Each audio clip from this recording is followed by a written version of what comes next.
अभी एक फैशन हो गया है, आम्बेडकर आम्बेडकर आम्बेडकर आम्बेडकर आम्बेडकर आम्बेडकर। इतना नाम अगर भगवान का लेते तो 7 जन्मों तक स्वर्ग मिल जाता। क्या देश के गृह मंत्री अमित शाह ने बाबा साहब अंबेडकर का, भारत रत्न बाबा साहब अंबेडकर का अपमान कर दिया है?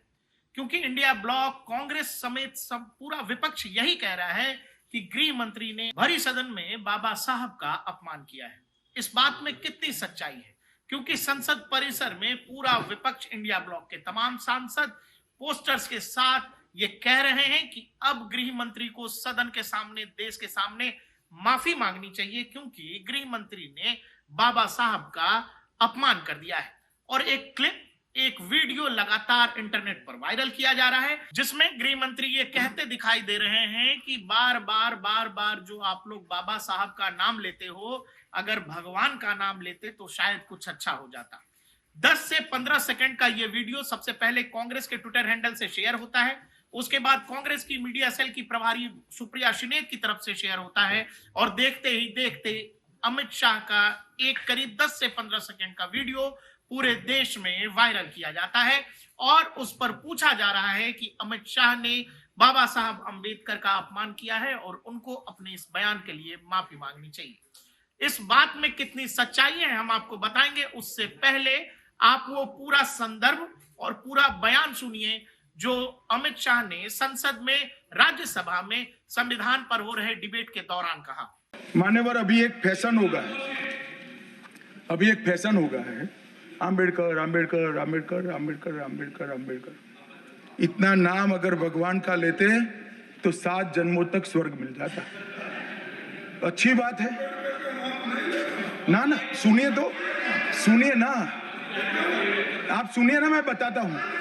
हमें तो आनंद है कि आम्बेडकर का नाम लेते हैं। आम्बेडकर का नाम अभी 100 बार ज्यादा लो, परंतु साच अर्थ में आम्बेडकर जी के प्रति आपका भाव क्या है ये मैं बताता। मान्यवर, आम्बेडकर जी को देश की पहली कैबिनेट से इस्तीफा क्यों दे दिया? आम्बेडकर जी ने कई बार कहा कि अनुसूचित जातियों और जनजातियों से हुए व्यवहार से मैं असंतुष्ट हूं, सरकार की विदेश नीति से मैं असहमत हूं और आर्टिकल 370 से मैं असहमत हूं। इसलिए वो छोड़ना चाहते थे, उनको आश्वासन दिया गया, आश्वासन पूरा नहीं हुआ, उन्होंने इग्नोरेंस के चलते इस्तीफा दे दिया। और एक श्री BC रॉय ने पत्र लिखा कि आम्बेडकर और राजा जी जैसे 2 महानुभाव मंत्रिमंडल छोड़ेंगे तो क्या होगा। तो नेहरू जी ने उनको जवाब में लिखा है, राजा जी के जाने से तो थोड़ा बहुत नुकसान होगा, आम्बेडकर के जाने से मंत्रिमंडल कमजोर नहीं होता है। मान्यवर, ये विचार जो खड़गे जी कह रहे हैं ना, क्या आपत्ति है?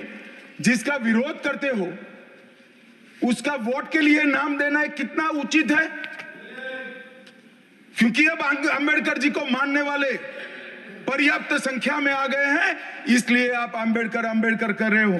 गृह मंत्री अपने संबोधन के दौरान ये कह रहे हैं कि कांग्रेस के लोग या वो लोग जो तमाम आजकल के दौर में जो दलित राजनीति के चैंपियन बने हुए हैं, जो बार बार केवल वोटों के लिए बाबा साहब के नाम का इस्तेमाल करते हैं, उन लोगों को गृह मंत्री ने आईना दिखाते हुए ये कहा कि ये जो कांग्रेस है, जो आजकल बाबा साहब का नाम लेकर वोट लेने का प्रयास कर रही है, इस कांग्रेस का इतिहास क्या रहा है और कांग्रेस एक समय पे बाबा साहब को कितना सम्मान देती थी, उस बात का जिक्र करते हुए वो कह रहे हैं कि कैसे बाबा साहब ने कैबिनेट से इस्तीफा दे दिया था।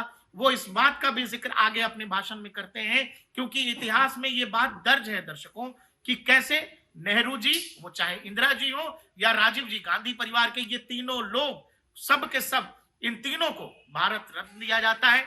नेहरू और इंदिरा तो खुद के रहते ही खुद की सरकार में खुद को भारत रत्न दे देते हैं, जबकि राजीव गांधी को भारत रत्न मरणोपरांत मिलता है। और आजादी के बाद से इतने लंबे समय के बाद जो व्यक्ति इस देश का आधार रहा, इस देश के संविधान निर्माता कहे जाते हैं बाबा साहब अम्बेडकर, उनको 1990 में भारत रत्न दिया जाता है। और यही सवाल गृह मंत्री अपने भाषण के दौरान इस बात का जिक्र करते हुए कह रहे थे कि ये जो लोग पूरे पूरे दिन बाबा साहब का नाम लेते हैं, इनका इतिहास क्या रहा है। जब समय था, जब स्वयं बाबा साहब मौजूद थे, उस समय ये कांग्रेस उनको कितनी प्रतिष्ठा दिया करती थी। और उसी करीब बयान का, जो करीब 2 से 2.5 मिनट का हमने आपको सुनवाया है, उसी बयान का जो इनिशियल हिस्सा है, जो 10 से 15 सेकंड का है, जानबूझकर वो आधी अधूरी बात लोगों तक फैलाई जा रही है, बताई जा रही है और कहा जा रहा है कि देश के गृह मंत्री ने बाबा साहब का अपमान कर दिया है, जबकि इस बात में कोई भी सच्चाई नहीं है।